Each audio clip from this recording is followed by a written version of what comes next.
Currently on the market, there are only 3 large screen e-readers: the FaceNote N1 out of China, the Pocketbook Inkpad X 10.3 inch, and now this one, the Pocketbook Inkpad Lite.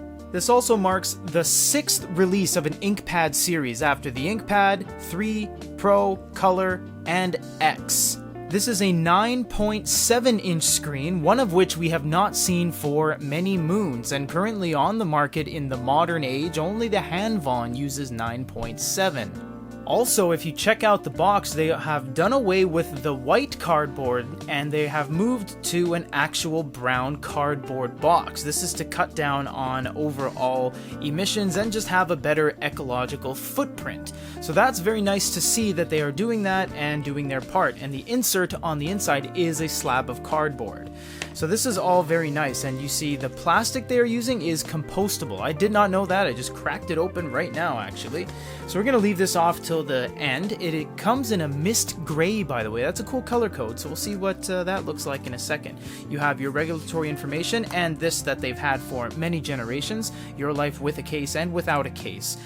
If placed in the pocket, drop down in a bag, etc. So hold on to that and maybe grab a case after the fact. You have a warranty guide and a quick start guide. We're not going to go through every single page, but needless to say, this tells you how to use your unit, and they have many different languages as well as many different phone numbers to call if you need support in multiple languages.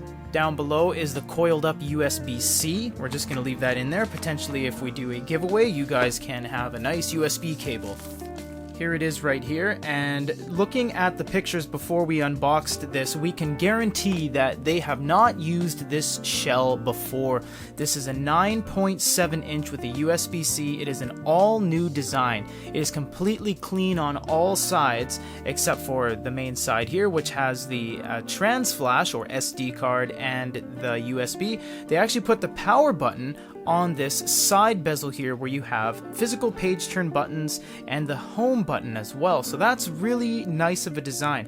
It is not a flush screen and bezel either. So this is all kind of non-cookie cutter. It's as non-cookie cutter as you can get. It's an unconventional screen size, as well as being a dedicated e-reader, not a note-taking device, which is just not something that we see very often. I mean, the last thing released was the FaceNote F1, and I guess the Dasung Not Reader, but that thing is $900, so it definitely bodes well for Pocketbook and the Inkpad line to have such a well-priced unit under their belt. And if you want to grab this, it is available on the Goody Reader store. Check it out down below. For now, this is everything that comes in the box. If you guys have any questions, comments, or concerns, let us know. Follow Goody Reader at goodyreader.com. Follow me at Toge Trial. Everything's down below. For goodyreader.com, this is Peter.